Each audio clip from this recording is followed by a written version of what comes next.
জাগৃত সমজিলা প্ৰশাসনৰ উদ্যোগত ৮০ সংখ্যক স্বাধীনতা দিৱস উদযাপন।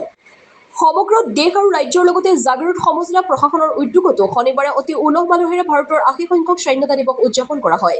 এই উপলক্ষে পুৱা ৯ বজাত জাগৃত ক্ৰীড়া সন্থাৰ খেলপথাৰত সমজিলা পৰ্যায়ত কেন্দ্ৰীয়ভাৱে ৰাষ্ট্ৰীয় পতাকা উত্তোলন কৰা হয়। স্বাধীনতা দিৱসৰ কেন্দ্ৰীয় কাৰ্যসূচীত ৰাষ্ট্ৰীয় পতাকা সগৌৰৱেৰে উত্তোলন কৰে জাগৃত সমজিলা আয়ুক্ত হৃদয় কুমাৰ দাসে। উল্লেখযোগ্য যে জাগৃত সমজিলা প্ৰশাসনৰ দ্বাৰা আয়োজিত এই কাৰ্যসূচীত অঞ্চলটোৰ বিভিন্ন দল সংগঠন, বিশিষ্ট ব্যক্তি তথা আৰক্ষী প্ৰশাসন আৰু ছাত্ৰ ছাত্ৰীসকলে স্বতঃস্ফূৰ্তভাৱে অংশগ্ৰহণ কৰি অনুষ্ঠানটি সাফল্যমণ্ডিত কৰি তোলে। আনহাতে বৃহত্তৰ জাগৃত অঞ্চলৰ শিক্ষাৰ্থীসকলে পৰিৱেশন কৰা পেৰেডৰ অভিবাদন গ্ৰহণ কৰি অংশগ্ৰহণকাৰী ছাত্ৰ ছাত্ৰীসকলৰ লগতে উপস্থিত ৰাইজক ধন্যবাদ আৰু কৃতজ্ঞতা জ্ঞাপন কৰে জাগৃত সমজিলাৰ আয়ুক্তগৰাকীয়ে। জাগৃতৰ পৰা Chanu Gogoi report, AIN live.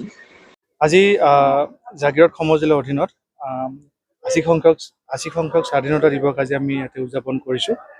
প্ৰায় ১৫০০ মানুহ ইয়াতে আজি সমবেত হৈছে আৰু আমি ইয়াতে বিভিন্ন কাৰ্যসূচী হাতত ৰাখিছিলোঁ। মাৰ্চ পাষ্ট ৰাখিছিলোঁ, কালচাৰেল প্ৰগ্ৰেম ৰাখিছিলোঁ। প্ৰায় ৭খন স্কুলে ইয়াতে অংশগ্ৰহণ কৰিছে আৰু প্ৰথম পুৰস্কাৰ পাবলৈ সক্ষম হৈছে আমাৰ জাগৃত কলেজৰ NCC দলটোৱে।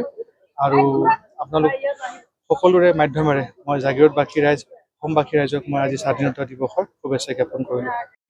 যিকোনো খবৰ আৰু বিজ্ঞাপনৰ বাবে যোগাযোগ কৰক 7896121996।